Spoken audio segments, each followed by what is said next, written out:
so hey guys welcome to my YouTube channel Ujjwal vlog and food last vlog দিছিলোঁ 3 মাহ মানৰ মূৰত গুৱাহাটীত যোৱা ব্লগটো সেই তেতিয়াৰ পৰা গাইজ ব্লগে দিয়া হোৱা নাই মোৰ চেনেলত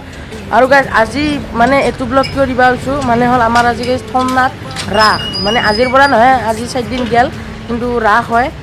প্ৰত্যেক বছৰে হয় কিন্তু কৰোণাৰ কালত হোৱা নাছিল কিন্তু এতিয়া আৰু আৰম্ভ হৈছে প্ৰায় আজি 4 দিন হ'ল আৰম্ভ হয় কিন্তু ইমান মানুহ নাছিল কিন্তু কালিৰ পৰা বহুতখিনি মানুহ হৈছে কিন্তু আজি আপোনালোকক ভাবছোঁ আমাৰ থমনাথ ৰাসখন একবাৰ দেখাই দিম আপোনালোকক কেনেহেন হয় আমাৰ ইয়াৰে ৰাস বা আমাৰ এইখিনি বাক্সা অঞ্চলত থমনাথ কেনেকুৱা ৰাস হয় বা এইখিনি ধৰি লওক বহুত ডাঙৰ হয় লিখিত হৈছে আৰু কথিত হৈছে তো এইগিলাখন বাদ দিয়ক তো বলক ভিডিঅ'টো আজি আৰম্ভ কৰোঁ তো এতিয়া বৰ্তমান ৰাসস্থলীত যাম তো বৰ্তমান আছোঁ মই ঘৰত আৰু পাছফালে আছে মোৰ সেউজীয়া বেৰা লগতে গছৰ পুলি আছে এতিয়া আমি যাম পূজাক লগি একদম চ' ফাইনেলি ৰাসৰ গেট আহি পালোঁ এইখন হ'ল ৰাসৰ গেট লাইটৰে আৰু কি হ'ব আজিকালি লাইটৰে হৈছে না চব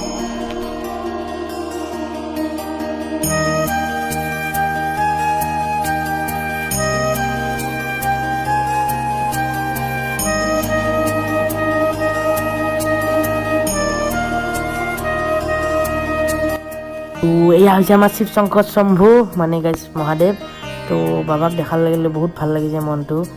কি ক'ব ইয়াত কৈলাশ পৰ্বতো বহিছে এখন কৈলাশ পৰ্বত আৰু বয়া মানুহ গাইজ কথাটো বাদে দি মানে ভালকৈ মোবাইলটোও ল'ব নোৱাৰা হেন গাইজ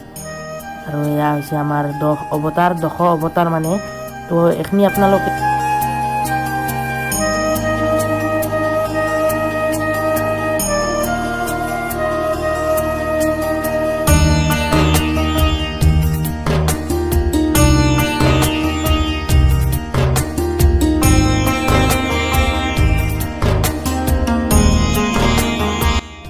গাইজ এতিয়া আপোনালোকে মূৰ্তিকেইটা একবাৰ ভালকৈ চাব বিচাৰিছে নেকি মানে দিনৰ পোহৰত তো চাওক আৰু গাইজ এইখন হৈছে থমনাথ ৰাস মহোৎসৱৰ ভিতৰে সোমা প্ৰথমখন গেট আৰু এতিয়া আমি ভিতৰত যাম গেটেদি চাইকেল লৈ আহিছোঁ দিয়ক জয় বাবা শিৱ শংকৰ শম্ভু কালিয়া দমনৰ প্ৰতিমূৰ্তি স্থাপন কৰি দিছে আৰু এইটো হৈছে নাৰায়ণ শ্ৰীহৰি এইটো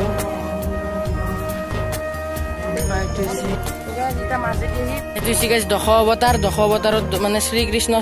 মানে 10টা অৱতাৰৰ বিষয়ে ইয়াত বিশ্লেষণ কৰিছে পুতনা ৰাজ্ঞানী গাইজ ৰাসত মানে কি গাইজ পুতনাটো মেইন মানে পুতনাটো মানে সৰুৰ পৰা ৰাসত এলি মূৰ্তি চালি না পুতনাটোক লৈ মনত পৰে পুতনাটো অলপ ভয় লাগে গাইজ তো আৰু এতিয়া ৰাতিৰ ৰাস আপোনালোকে উপভোগ কৰক আৰু বেগটো এতিয়া ৰাতিৰ ৰাস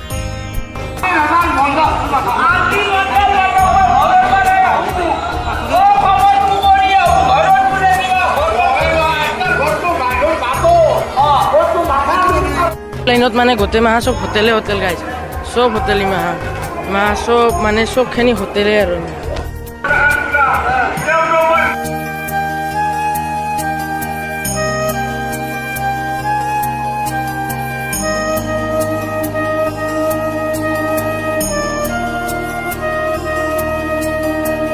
গাইজ এইটো হৈছে থমনাথ মেইন আকৰ্ষণ বুলি ক'লেও ভুল নহয় মেইন আকৰ্ষণ নহয় বাৰু কিন্তু চেল্ফি জোন মানে চেল্ফি পইণ্ট আৰু এইটো কিন্তু মই গাইজ ফটো এটা উঠা নহ'ল গাইজ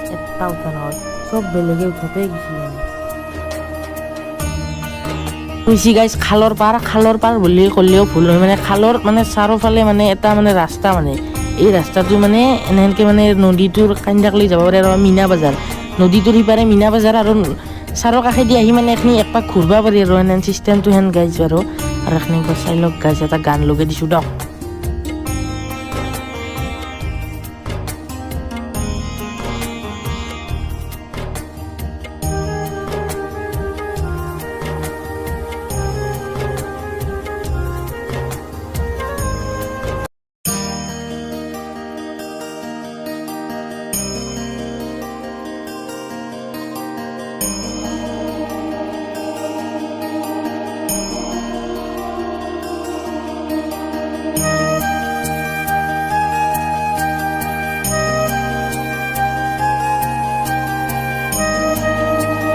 আৰু গাইজ এই হেঁচা ঠেলাৰ মাজত মানে কিবাকে আহি পালোঁ গাইজ মীনা বজাৰ তো চাই লওক মীনা বজাৰখিনি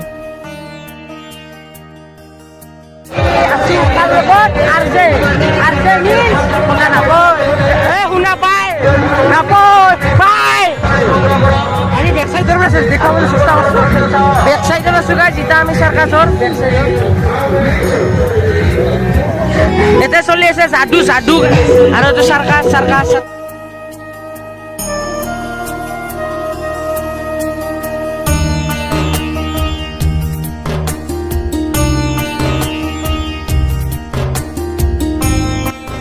আৰু গাইজ ই মানে কি কৰিছে জানে গাইজ মানে 10 টকা লৈছে আৰু মানে টিকেট কাটব গাইজ লটাৰী খেলব বোলে দেছো কি পাং চাং তুই গাইজ টিকেট কাটবা গেছে তুই টিকেট কাটি আছে ৰ কিবা হয়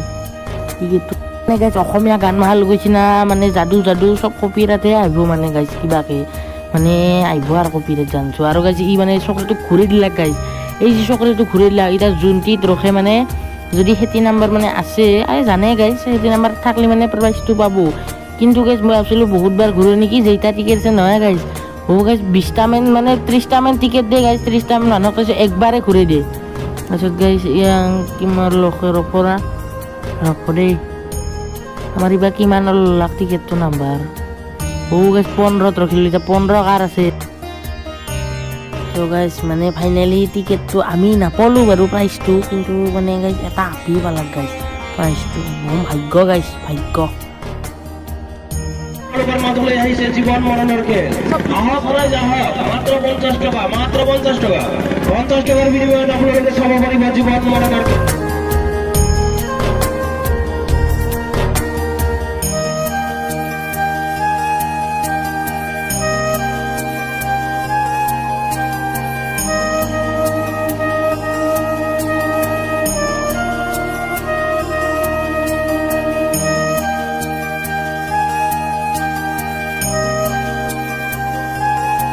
এইটো পারবি না স্যার